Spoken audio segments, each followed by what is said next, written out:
Got a couple of questions we'll read here from several that were sent in about a popular topic. Let me read them both to you, then we'll get you to respond. The first one was sent to cornydrivethrough@gmail.com from Carl in Warwickshire, England, UK. It is rumored that Rhea Ripley and Damian Priest are called up to the main roster, and this past NXT is likely their last. What are your thoughts on these two being called up? Are you scared that they may get buried in the main roster like 99% of the NXT superstars? And the second question here from Charlie in Starkville, Mississippi. Okay, all right. What are your thoughts on the reports that Rhea Ripley and Damian Priest are headed to the main roster? And out of the two, who do you think will have the most successful run?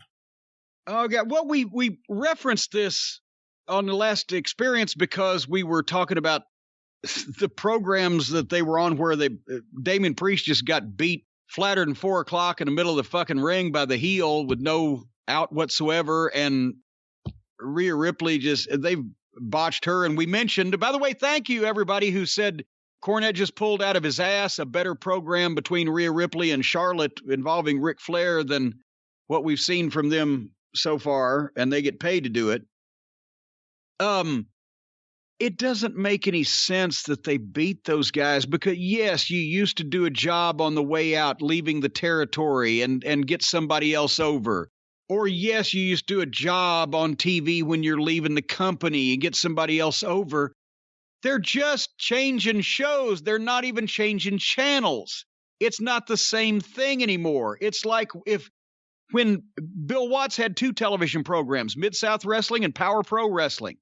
Power Pro Wrestling was a secondary program that they came out with because they had more demand in that territory on the local broadcast stations for more wrestling. So they used footage from the arenas and packages and promo segments in the secondary show, but they didn't beat the Junkyard Dog 1, 2, 3 in the middle on one program because he wasn't going to be on that program for the next month. He was just going to be on the other program. So they need to update what they're doing now that their alleged developmental program is on the same national cable network as their flagship show. So I didn't like that because it just doesn't make any sense anymore in the context that they're doing it. Having said that, I like both talents. Damian Priest is probably more bulletproof for the type of booking he's going to run into and the fact that he's somebody that Vince is going to love because he's physically impressive and has a man's voice and is a grown adult. Rhea Ripley has a bigger upside because she stands out so far and away to me above almost every other female in the business that you can see her being sold in a package. There's Roman Reigns, there's Rhea Ripley, there's Brock Lesnar on a poster. And if Brock doesn't come back, then who else would be their big? Drew McIntyre, maybe. He looks great, but you can see those people in a WrestleMania poster. You can see those people in the fucking movies. So Rhea Ripley, to me, has a bigger upside because she's got a market cornered that almost nobody else has. She's a tremendous worker, a tremendous seller, a tremendous talker. She has an incredible look, and she's far and away more impressive than almost every other woman in the business. She doesn't do dives and jumps, and, well, she does some of them, hopefully fewer going forward so she doesn't have an injury issue. But she's not just a little fucking 130-pound girl wrestler doing moonsaults. She's an action movie star, and she's somebody you could really get behind and give a push to. And Hollywood will sniff this out sooner or later. Damian Priest is 15 years older than Rhea Ripley and has got a late start to this party.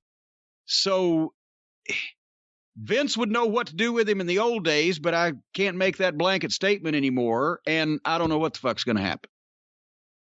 In terms of who Vince will screw up first, I think Rhea Ripley has a better chance because Vince seems to screw up the male talent a lot more than he does the female talent.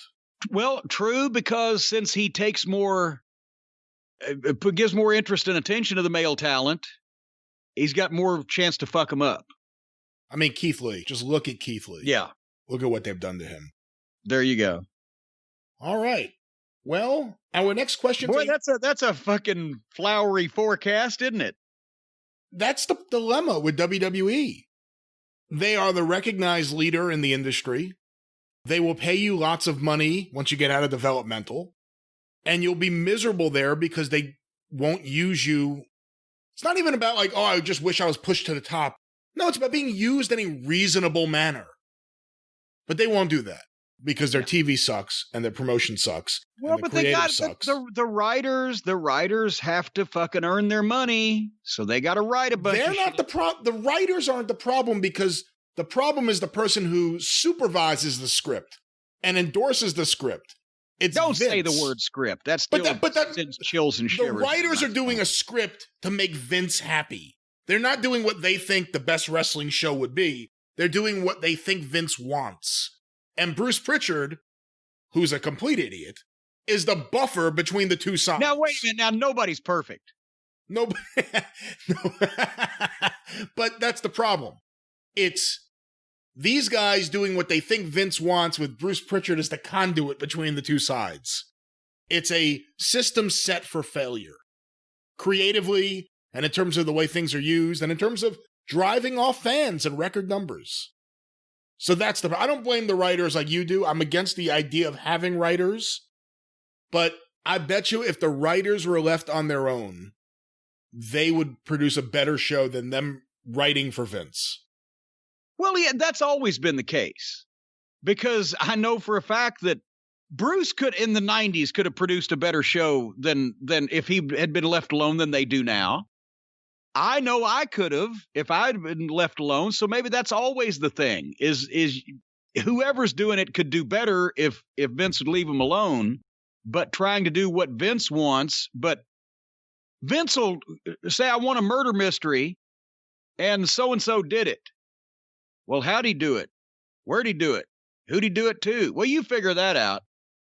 Okay, well, we're stuck with the goddamn big finish, but now we got to get there. That's always the way it is working for Vince. And especially since the writers don't know anything about wrestling to begin with and don't give a fuck whether anybody believes it or not or has any credibility.